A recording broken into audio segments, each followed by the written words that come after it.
श्री शिवाय नमस्तभ्याम हर हर महादेव। आप सभी का स्वागत है हमारे यूट्यूब चैनल रंजना कुमारी ऑफिशियल में। तो क्या दोस्तों, आपने कभी महसूस किया है कि आपके घर की शांति किसी दीमक की तरह धीरे धीरे खोखली होती जा रही है? क्या कोई प्रिय सदस्य नशे की अंधेरी खाई में रहे है उतर रहा है?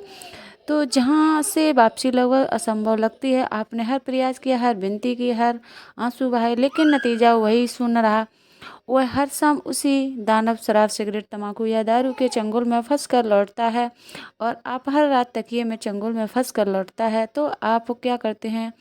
आप हर रात तकिए में मुंह छिपाकर रो पड़ते हैं। यह नशा रिश्तों की पवित्रता को तोड़ देता है, परिवार की नींव हिला देता है और इंसान के भीतर की इंसानियत को निगल जाता है। अगर आपका उत्तर हाँ है तो आज की है यात्रा आपके लिए है। आज मैं कोई साधारण उपाय नहीं बताने वाली हूँ, बल्कि यह गुप्त रहस्य साझा करूंगी जिसे सदियों से हमारे ग्रंथ और परंपराओं संभाले हुए हैं। एक ऐसा अचूक तरीका जिसके बाद आपको किसी से झगड़ना या हाथ पैर जोड़ना नहीं पड़ेगा। बस एक छोटी सी चीज़ उनकी चाय में मिलानी है और फिर आप अपनी आंखों से देखेंगे कि वह इंसान खुद कहेगा, अब मुझे इस जहर से घृणा है। उसका मन इसी गंदगी से खुद भागने लगेगा। यह कोई दावा नहीं बल्कि आस्था है उस परमात्मा परमेश्वर पर, प्रकृति की अनंत शक्ति पर और उन दिव्य विद्वानों पर जिन्होंने इंसान के कल्याण के लिए मार्ग दिखाया। यदि याद रखिए, अंधकार चाहे कितना भी गहरा क्यों ना हो, एक दीपक की लौ ही उसे मिटा देती है। पहले हमें उस पीड़ा को समझना होगा जो एक परिवार सहित जब घर का कोई पुरुष, चाहे पति हो, बेटा हो या भाई, नशे में डूबता है तो है केवल अपना शरीर नहीं खोता, वह पूरे घर की आत्मा को जकड़ लेता है। उस वुमन का दर्द सोचिए जो हर शाम दहलीज पर बैठी इस डर में रहती है कि उसका पति किस हाल में लौटेगा।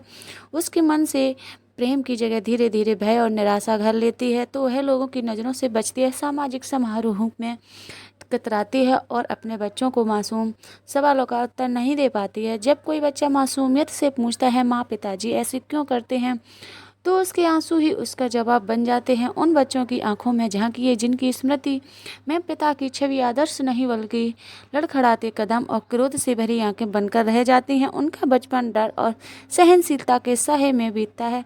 वे प्रेम और सुरक्षा के लिए तरसते हैं जो उन्हें अपने ही घर से नहीं मिल पाता। और उस माँ की व्यथा सोचिए जिसने अपने बेटे को कोख में रखते समय व्रत लिया था कि उसे हर बुराई से बचाएगी। जब वही बेटा उसकी आंखों के सामने नशे में तिल तिल करके मरता है तो उसका हृदय किस कदर टूटता है। मित्रों, आज यह समय कि हम इस अंधकार से निकले। नशा कभी किसी समस्या का समाधान नहीं है। आपके भीतर वह शक्ति है जो परिवार को फिर से रोशन कर सकती है। बस विश्वास रखिए भगवान पर, खुद पर और कुछ प्रेम पर जो इस बंधन से बड़ा है। उस माँ की हर पूजा, हर प्रार्थना और हर मन्नत में बस एक ही गुनाह होती है, हे ईश्वर मेरे बच्चों का इस नर्क से बाहर निकाल लो। मैं वह औरत हूँ अपनी सारी जमा पूंजी, अपना सुख सपना दाव पर लगा देती है, लेकिन जब वह बेटा उसी नशे के कीचड़ में और दस्ता चला जाता है तो माँ का हृदय भी टूट बिखर जाता है। मित्रों, यह केवल एक व्यक्ति की कहानी नहीं है, पूरे परिवार की सामूहिक पीड़ा है। आर्थिक तंगी, घर से बीमारियां, समाज में अपमान और सबसे बढ़कर मानसिक शांति की पूरी तरह नष्ट हो जाना, यह सब केवल एक लत के परिणाम हैं। उस व्यक्ति के स्थिति में समझिए जो इस लत का शिकार है। ऐसा नहीं है कि उसे अपनी हालत का ज्ञान नहीं होता। हर सुबह जब नशा उतरता है तो वह शर्मिंदगी महसूस करता है, अपने परिवार की आंखों में दर्द देखकर खुद से घृणा करने लगता है। वह कसम खाता है, आज मैं यह जहर नहीं छूऊंगा। पत्नी के आंसू पहुँचता है, बच्चों के सिर पर हाथ रखकर वादा करता है। उस क्षण उसका संकल्प सच्चा होता है, पर जैसे ही दिन ढलता है शरीर कांपने लगता है, मन बेचैन हो उठता है। एक अजीब सी तलब विवेक पर पर्दा डाल देती है, कानों में आवाज़ें आती हैं, बस एक बार लिए कल से सब छोड़ देंगे। और यह विवश होकर फिर उसी रास्ते पर लौट जाता है। तो जानते हुए भी यह मार्ग सीधा विनाश की ओर जाता है। उसका शरीर और मन उस जहर के गुलाम बन चुके होते हैं। धर्मशास्त्रों में इसे तामसिक वृत्ति का चरम कहा गया है। नशीले पदार्थ तामसिक आहार की श्रेणी में आते हैं जो मनुष्य की चेतना को नीचे खींचते हैं, बुद्धि को भ्रमित करते हैं और आत्मा पर काला आवरण डाल देते हैं। व्यक्ति का विवेक शून्य हो जाता है और वह अधर्म की शक्तियों के अधीन होकर पतन की ओर बढ़ता है। इसलिए आरसी मुनियों ने इस पदार्थों के वर्जित कहा। यह केवल शरीर को नहीं, आत्मा को भी रोगी बना देते हैं। आपने भी शायद कहीं प्रयास किए होंगे, समझाया होगा, झगड़ा किया होगा, रोककर भी विनती की होगी, कुछ समय की सफलता भी मिली होगी, पर जैसे ही तना आया, पुराना माहौल या संगत मिली हुआ फिर उसी दलदल में खींच गया। डॉक्टर, दवाइयाँ, नशा मुक्ति केंद्र, आपने सब आजमा लिया पर परिणाम वही शून्य। ऐसा क्यों? क्योंकि आप बाहरी शरीर से लड़ रहे हैं, उस मन से लड़ रहे हैं जो पहले ही इंद्रियों का गुलाम बन चुका है। बल प्रयोग कहाँ काम नहीं कर रहा है, तो बल केवल विद्रोह को जन्म देता है। जब आप किसी को जबरदस्ती कोई चीज़ छुड़वाना चाहते हैं तो उसका मन और ज़्यादा उसी चीज़ के लिए तड़पने लगता है। तो प्रश्न यही उठता है, उपाय क्या है? उत्तर छिपा है भीतर की शक्ति में। तो उस विश्वास में जो इंसान को अंधकार से रोशनी की ओर खींचता है। याद रखिए, कोई भी लत इतनी बड़ी नहीं होती है कि आपके आत्मविश्वास और परमात्मा पर आस्था से बड़ी हो सके। उपाय लड़ाई में नहीं, बदलाव में छुपा है। सच्चा उपाय है उस व्यक्ति के शरीर और चेतना में ऐसी परिवर्तन लाना कि उसका मन और शरीर खुद उस नशे को अस्वीकार कर दे। जिस शराब का या सिगरेट में उसे सुख दिखता था, वही अब घृणा कारण बने। और यह बदलाव जबरदस्ती से नहीं, बल्कि चुपचाप गुप्त रूप से प्रकृति और परमात्मा की शक्ति के सहारे होता है। यही आयुर्वेद का ज्ञान होता है। तो आयुर्वेद केवल जड़ी बूटियों का शास्त्र नहीं, बल्कि जीवन का विज्ञान है। यह सिखाता है कि प्रकृति में मौजूद तत्वों से मन और शरीर की गहरी बीमारियां तक का नशा किया सकता है। आज मैं इस उपाय की बात कर रही हूँ, वह कोई साधारण जड़ी बूटी नहीं है, यह एक दिव्य तत्व है जो धरती की गोद से निकलता है। शैव परंपरा में इसी देवताओं का अंश माना गया है। इसमें विनाशक और शुद्धकारी दोनों शक्तियां हैं। यह शरीर से उन विषैले तत्वों को जड़ से मिटा देता है जो किसी भी लत का मूल कारण होते हैं। यह रहस्यमयी औषधि है, आयुर्वेदिक शुद्ध गंधक। इसे अंग्रेजी में सल्फर कहते हैं। पर ध्यान रखिए, किसी सामान दुकान पर मिलने वाला पीला पत्थर गंधक अशुद्ध और हानिकारक होता है। केवल शोधित आयुर्वेदिक शुद्ध गंधक ही प्रयोग योग्य है। यह लाल का या भूरे पाउडर के रूप में मिलता है और प्रतिष्ठित आयुर्वेदिक औषधियों पर आसानी से उपलब्ध है। अब सवाल उठता है, इसका प्रयोग कैसे करना है? तो बहुत ही सरल, उतनी ही आप सावधानी और गेहूं के दाने जितना पाउडर लेना है, तो उससे ज़्यादा ना कम। आयुर्वेद में मात्रा ही जीवन में मृत्यु का भेद तय करती है। ये सही मात्रा अमृत गलन मात्रा झर बन जाती है। जब भी वह व्यक्ति चाय, कॉफ़ी या दूध मांगे तो बिना बताए उसमें एक दाना गंधक का मिला दें।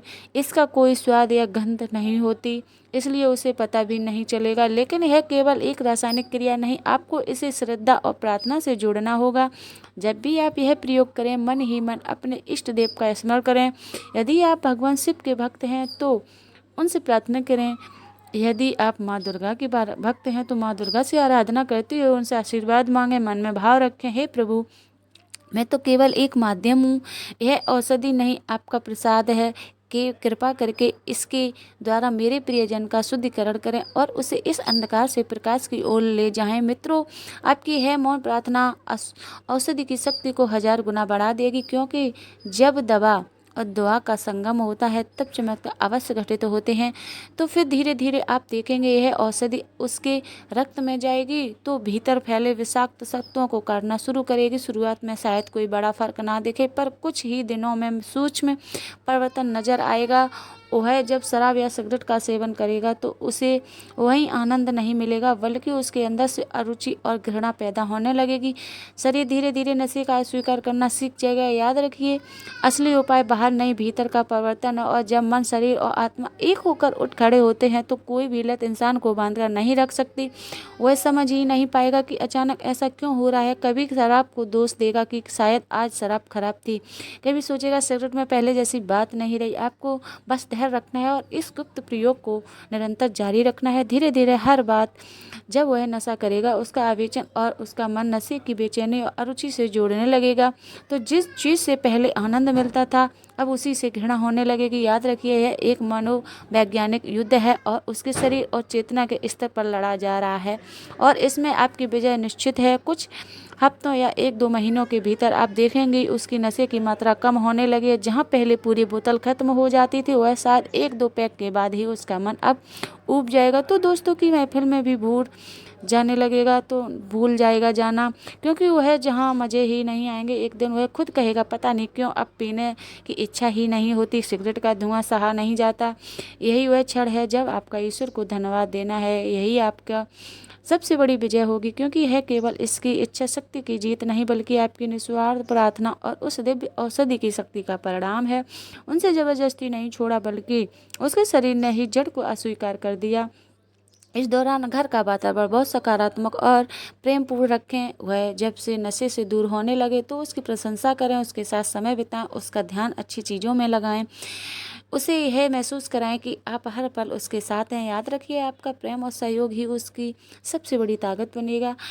एक समय ऐसा आएगा जब वह पूरी तरह लत छोड़ेगा और देगा, उसके चेहरे पर पुराना तेज और मासूमियत लौट आएगी। घर में जो अशांति थी वह प्रेम और सौहार्द में बदल जाएगी। बच्चों का उनका पिता वापस मिलेगा, पत्नी को उसका पति और माँ को उसका बेटा। यह उजड़ा हुआ घर फिर से एक मंदिर बन जाएगा। यह उपाय कोई नया चमत्कार नहीं बल्कि हजारों लाखों परिवारों द्वारा आजमाया हुआ एक प्राचीन रहस्य है। कंदक शरीर की शुद्धि करता है और जब शरीर शुद्ध हो जाता है तो मन स्वतः ही सात्विक विचारों की ओर बढ़ता है। व्यक्ति की रुचि पूजा पाठ, अच्छे कर्मों और परिवार के प्रति कर्तव्यों में बढ़ने लगती है।